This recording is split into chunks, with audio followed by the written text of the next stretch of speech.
Rick Finkelstein of Entertainment Factory and Steven Chase of Entertainment Factory. Take the stage. We also have, I've seen it right up front here, the lovely Dee Wallace. Okay. Is Barbara here? We have the lovely Barbara Crampton. Here she comes. We have Lindsay Hartley, who, by the way, is one of our evils. And we have Vernon Wells, who is also another evil of the 5 evils. Birch as well too is one of our sinister doctors in the film. So Rick, I'm going to have you kind of take it over and tell them how this all came to you and how you brought the project to fruition. Hello. Okay, I'm Rick Finkelstein.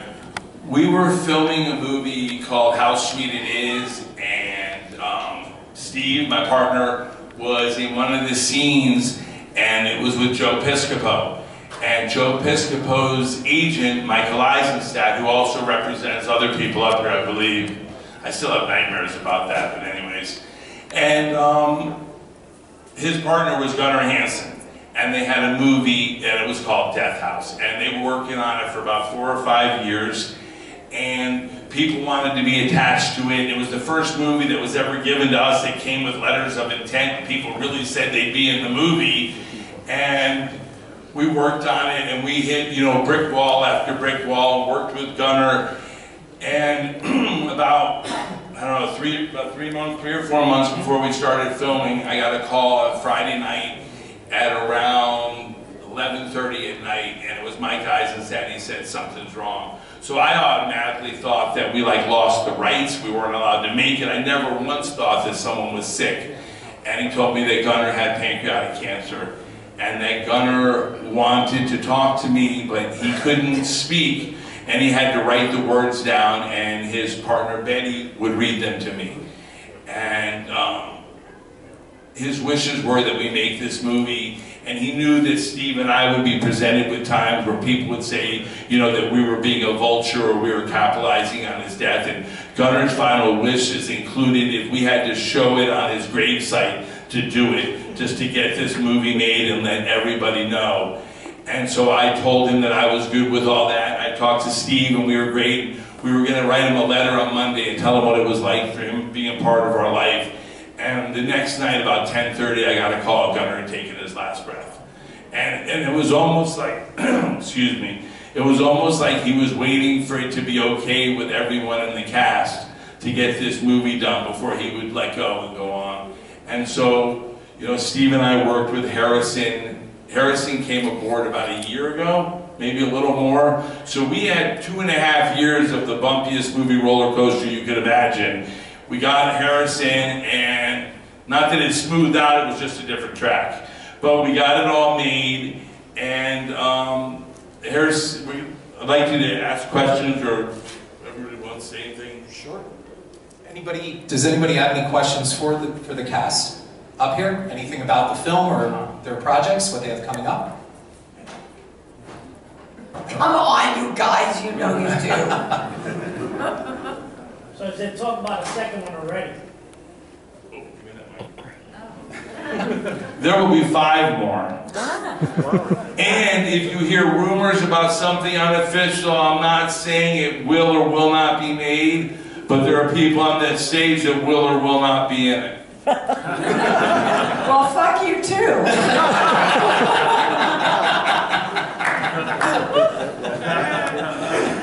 We have contracts.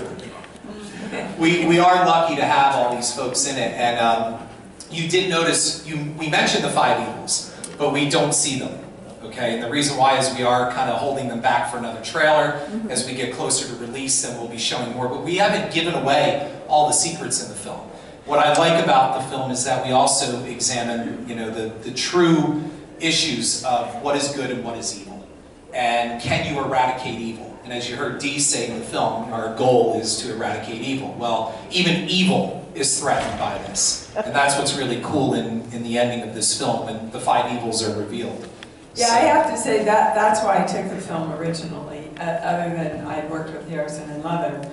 But the script was so different. It's really one of probably the only unique horror films I've read or been offered in a long time.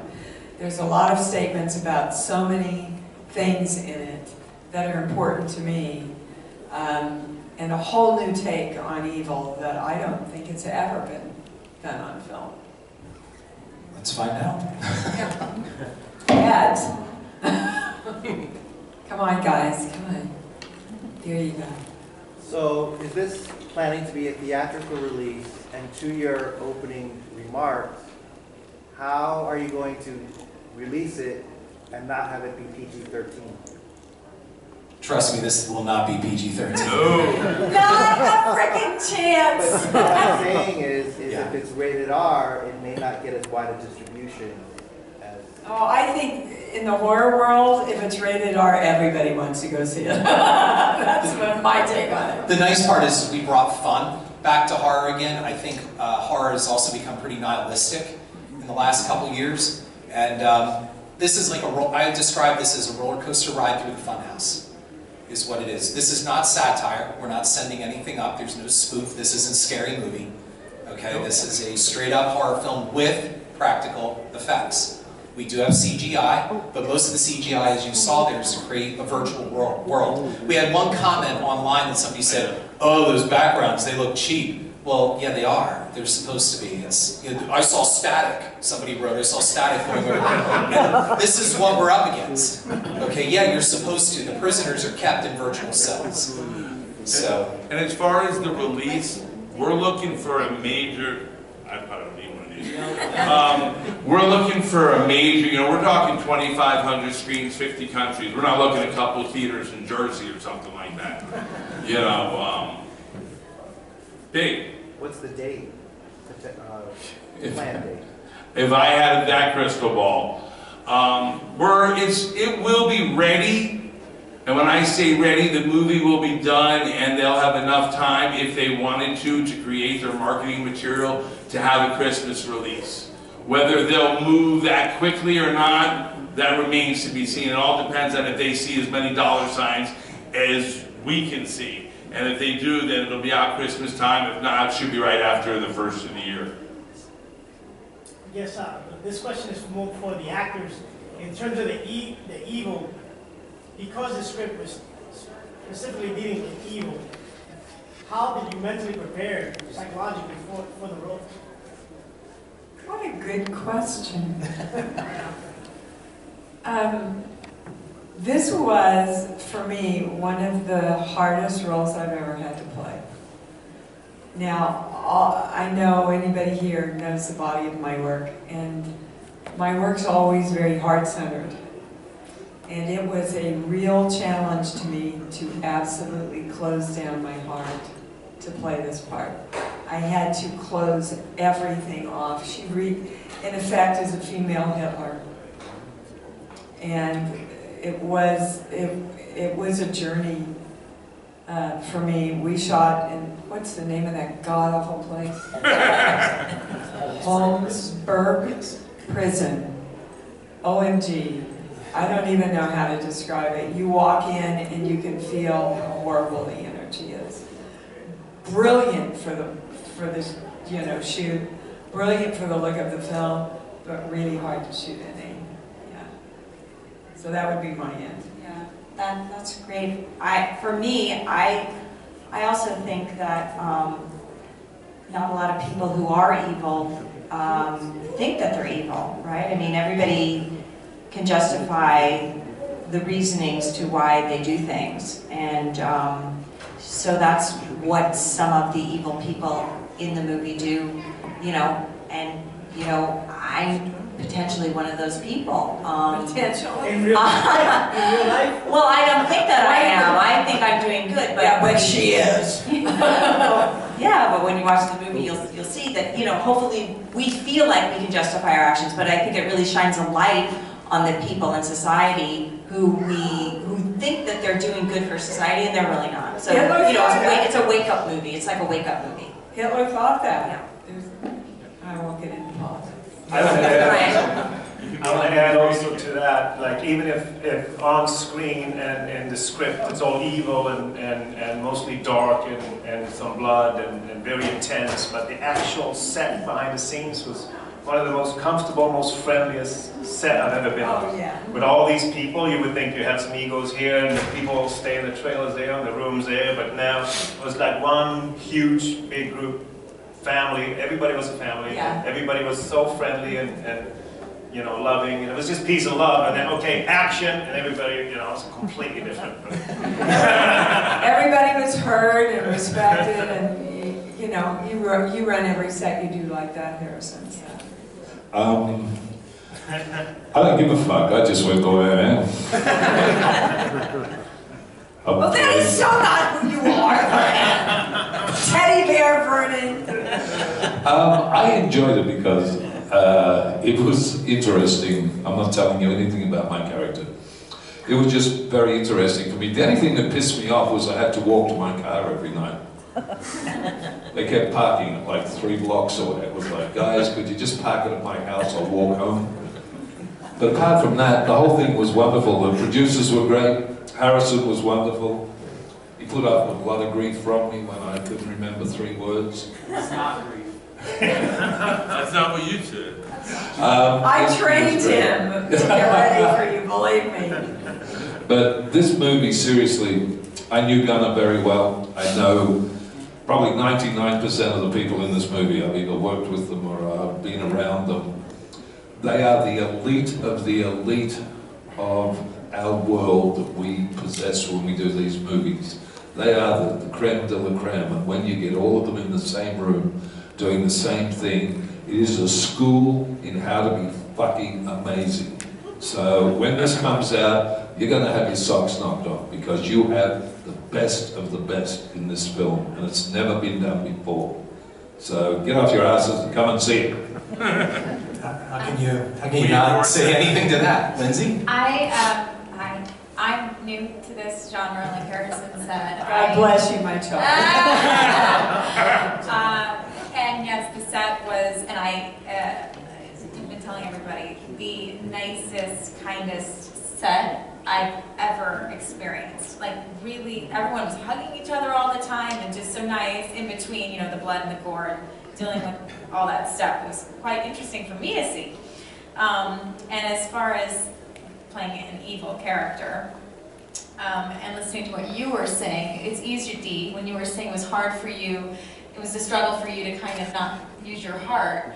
I didn't have that conflict because I was like all the way on this side, you know, so it was what I was. So I actually really, it was fun. I had a great time playing in the blood. You guys must have some questions. Come on. What are some of the most fun and crazy experiences you had while shooting the movie? The movie itself. Are we allowed to talk about some of the shit that happened? Sure. There was one scene in which, I don't want to give too much away, but I get a bullet through my head, and they didn't want to get blood on the wall, so they had 2 guys holding a very large tarp. And they had overestimated the amount of pressure they would need to have this blood come spurting out of my head. And after the first take, everybody went into fits because there was this huge tarp covered in blood. The only thing of the 2 guys you could see were their eyes. They were totally covered in blood, and the whole wall behind them was covered in blood. The only part that wasn't was where the outline of the tarp was. It was just wonderful. I think mine would be trying to hang on to the dead bodies in midair. And first of all, it was in the script that I was supposed to fall, so I just thought I was supposed to fall, and then I fell, and they went, "Oh my God, Dee, are you all right? You weren't supposed to fall." You know, but these bodies were so lifelike, but yet they were so fragile, right? So we had to look like we were hanging on to the bodies while we were really hanging on to a lot of the things that were holding the bodies up. And then propelling ourselves off the bodies It was challenging. It was, but scary. It's scary, isn't it? When you see it, it's really scary. One of the moments for me in Los Angeles, I got to walk onto the set, and Kane Hodder, Bill Moseley, and Michael Berryman were all standing together on set, and they suddenly all did the Three Stooges hello. They just went, hello, hello, hello. And I was watching this, and I said to the assistant director, I said, we're seeing something pretty cool here. And we have that on video. Like, we caught that. And I'm glad that we have it, because it's just important stuff. So that was a fun thing that I remembered seeing. Well, you know, every day was fun coming to work, I think. And I've known Kane Hodder for probably 35 years. He was the stunt coordinator on Days of Our Lives many years ago. God, I didn't. Right? Yeah, and that was my first job in Hollywood. I worked on that show. And so I worked with him. And then, you know, it's very rare that people in soap operas, but maybe not so rare now, go into horror movies. And, you know, Kane's done an amazing job. I've, you know, watched him grow over the years. And for him to have such an amazing part of this movie and really, you know, just do so well, it's gratifying for me as a fan of the genre, because I'm a fan of the genre as well. And also to work with so many people that I've grown up watching, you know, not the least of which is you, Dee. You know, Cujo is one of my favorite all-time movies, and your performance in that just She was robbed of an Oscar nomination. Oh, just fantastic. And so I was able to do scenes with Kane. I did scenes with Kane, and you know, it was just fun after 35 years of knowing somebody to actually work with them, and it did feel, you know, very familial, and I really enjoyed that aspect of it. And I also had been with the project for kind of a long time, because Mike Eisenstat is my agent, and Gunnar was his client too, and I was friends with Gunnar for years. And I was one of the first people that Mike said, oh, I want to make this movie, and Gunnar's going to write the outline, and we're going to see how, you know, much we can go forward. We want to get a lot of horror movie actors in it. My agent is a fan of horror movies, and he has a lot of clients who are horror movie actors. Dee is a client there, and Bill Moseley is a client, and so a lot of his clients are in the movie because he loves the horror genre. So this whole movie was born of real love, you know, Gunnar's love and Mike Eisenstat's love and all of our love for the genre. And Harrison has put like his blood, sweat, and tears into this movie from the very beginning, and championing it and championing us. And so it's really gratifying for all of us to be in it. And I do want to say one cool thing though about being on the set with Dee. You know, to act with Dee was just, you know, like a really kind of a dream come true for me too. I know she always says that, but she's like royalty to me. We had a thing. We had a thing.